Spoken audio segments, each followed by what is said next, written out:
Most people ask, why didn't you get up when the bus driver asked you to get up?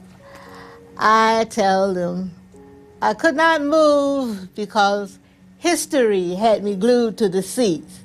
I didn't know that it was going to be I was going to be part of history, or that was going to be a movement.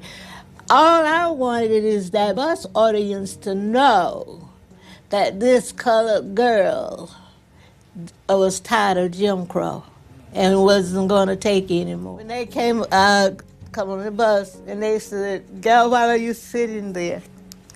I said, "I paid my fare. It's my constitutional right." Hers was planned. She planned to go to jail. It's not a matter of having tired feet and all that stereotype. She was a freedom fighter, willing to take to pay the price and take the risk, and she knew she would get out.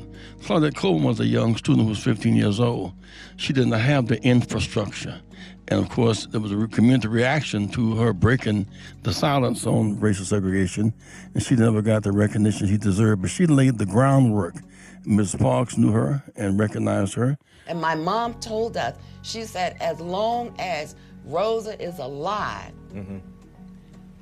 you will not tell anyone about, and she didn't want it to seem like we were taking anything away from Rosa. Had it not been for Claudette Colvin, Aurelia Browder, Susan McDonald, and Mary Louise Smith, they may not have been a Thurgood Marshall, a Robert L. Carter, a Martin Luther King, a Fred Gray, or a Rosa Parks. They deserve to be recognized for the role, for the risk they took, and for the kind of gallant spirit they had in that season. Claudette Colvin's story was very intriguing and persuaded a lot of people to do a lot of things. In fact, it persuaded a presidential daughter to pen a children's book to talk about Ms. Colvin's plight.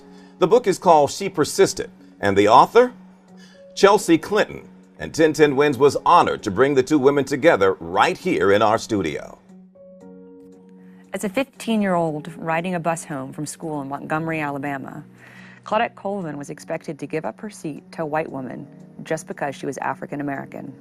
In her refusal to get up, she persisted in taking a stand for what's right, helping to inspire Rosa Parks to make the same choice 9 months later, an act many point to as starting the modern civil rights movement. You know, young people were a huge part of this, and young people can be a huge part of kind of continuing to fight for and stand up for what's right. And so that's how I first heard of Claudette Colvin's story. Goodness, I guess like 25 years ago. And when I decided to write She Persisted, I knew that I wanted to include her. We shall